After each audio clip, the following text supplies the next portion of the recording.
Bonjour à tous, bienvenue sur cette nouvelle vidéo dédiée au tarot de Marseille. Aujourd'hui, vidéo motivation pour tous ceux qui se lancent dans la tarologie ou qui se remettent au tarot. J'ai beaucoup de demandes de la part de celles et ceux d'entre vous qui veulent se former notamment au tarot. Je pense que l'été, c'est une bonne période pour ça, c'est une période propice à ça. On a un peu de temps libre, on peut l'utiliser pour se lancer dans la taromancie.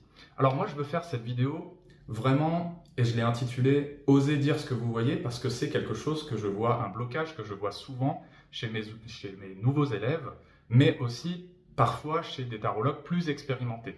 C'est le fait de ne pas oser dire ce qu'on voit dans les cartes, de ne pas oser dire ce qu'on voit dans les cartes pour plusieurs raisons, soit parce qu'on a peut-être une affinité avec la personne, on ne veut pas blesser, soit parce qu'on a peur de se tromper, il y a vraiment le problème de légitimité, de confiance en soi, quand on commence notamment dans le tarot, et pas seulement, qui est très important et qu'il faut surmonter très vite, notamment en faisant beaucoup de tirages pour vous rassurer sur vos capacités de lecture.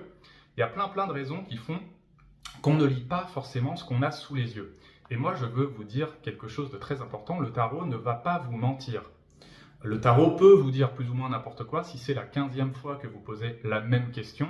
Oui, là, vous pouvez avoir des tirages totalement incohérents, mais non, il ne ment pas le tarot. C'est-à-dire que s'il vous place une papesse dans la situation actuelle, par exemple, c'est bien que la situation actuelle prend du temps à se débloquer. C'est une situation réceptive et non pas active, propice à la réflexion, etc. etc. Il n'y a pas de raison que vous l'interprétiez différemment. Et c'est pareil, si le tarot vous place un arcane 13 dans la situation à court terme, par exemple, c'est un grand changement, c'est quelque chose d'assez radical.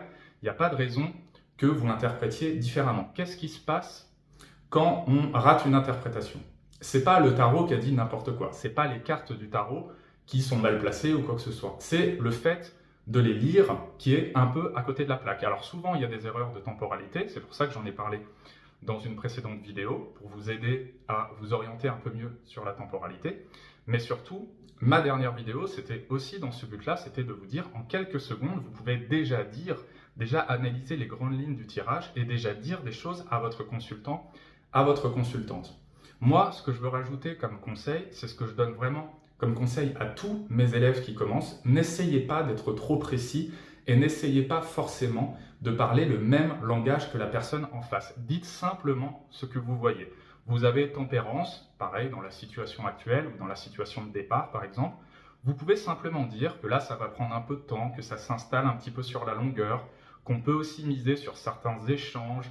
Tempérance, c'est aussi une carte d'échange. Voilà. C'est une situation plutôt apaisée, mais pas forcément très active, etc. etc. Là, c'est juste un petit exemple très schématique.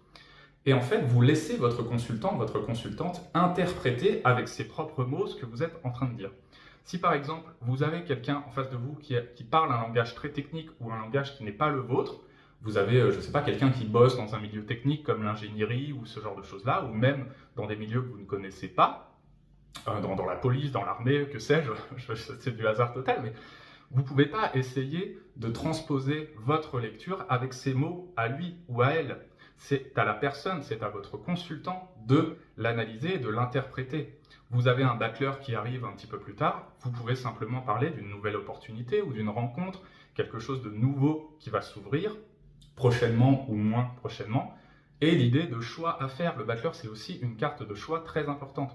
Et pas chercher à aller beaucoup plus loin. La personne, votre consultant, votre consultante, va tout à fait comprendre ce que vous êtes en train de dire. Et souvent, vous pourriez avoir l'impression d'être un peu abstrait, vous en tant que tarologue, d'être un peu à côté, je ne sais pas si j'aide vraiment, je ne sais pas si ça sert vraiment ce que je suis en train de dire, peut-être je suis un peu flou, je suis un peu vague, je vais essayer d'être plus précis.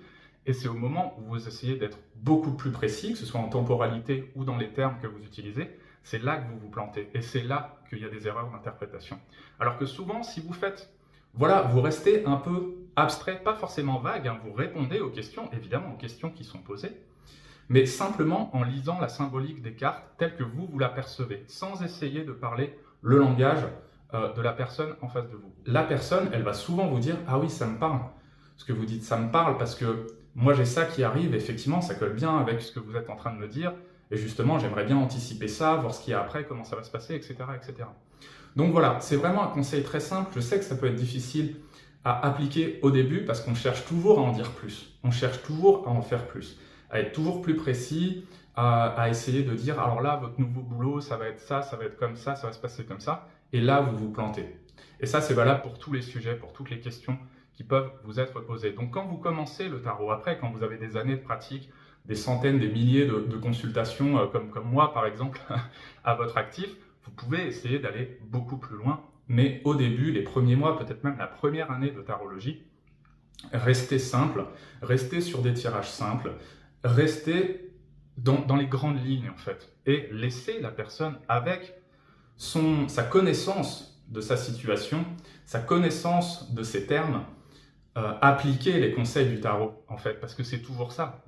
Vous transmettez un message, mais c'est la personne en face qui doit le recevoir, l'interpréter, l'analyser et surtout le mettre en application dans le réel. Voilà, et surtout l'idée de la confiance. Alors ça, je pense que je ferai toute une série de vidéos sur ça dans la gestion de la consultation, etc. Gardez confiance en vous. Le tarot ne va pas vous dire n'importe quoi. C'est l'interprétation qui peut être à côté, la temporalité, ce genre de choses.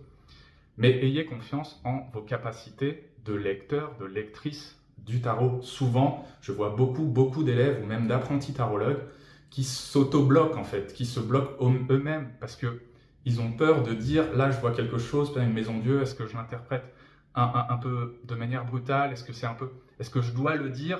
Vous devez tout dire de toute manière, mais le dire avec votre sensibilité et laisser la personne accepter et analyser le message. Voilà. C'était une petite vidéo pour vous redonner confiance en vous, j'espère que ça a fonctionné. Dans tous les cas, n'hésitez pas à me contacter si vous avez des questions, si vous avez même des questions de consultation que vous voudriez que je fasse en vidéo. Je vais reprendre un petit peu ça, je pense à la rentrée vers septembre. Et voilà, vous avez tous mes contacts dans la description de cette vidéo. Vous avez les liens vers mon site pour les consultations tarot, les cours particuliers de tarot, les formations, etc. L'hypnose aussi, tout est en dessous dans la description. Le livre aussi, parce que j'en parle plus trop, mais j'ai écrit un livre en 2021, d'ailleurs, qui vous a beaucoup plu. Donc ça, c'est vraiment super et je vous remercie. Tous ceux qui continuent de l'acheter, Journal d'un voyant, je suis vraiment très content et très fier. Et merci à vous tous de me suivre toujours de manière aussi assidue et passionnée. Voilà, moi je reviens dans une bonne semaine, je pense, c'est les vacances pour moi aussi, avec une nouvelle vidéo tarot. Voilà, prenez soin de vous, je vous dis à très bientôt autour du tarot.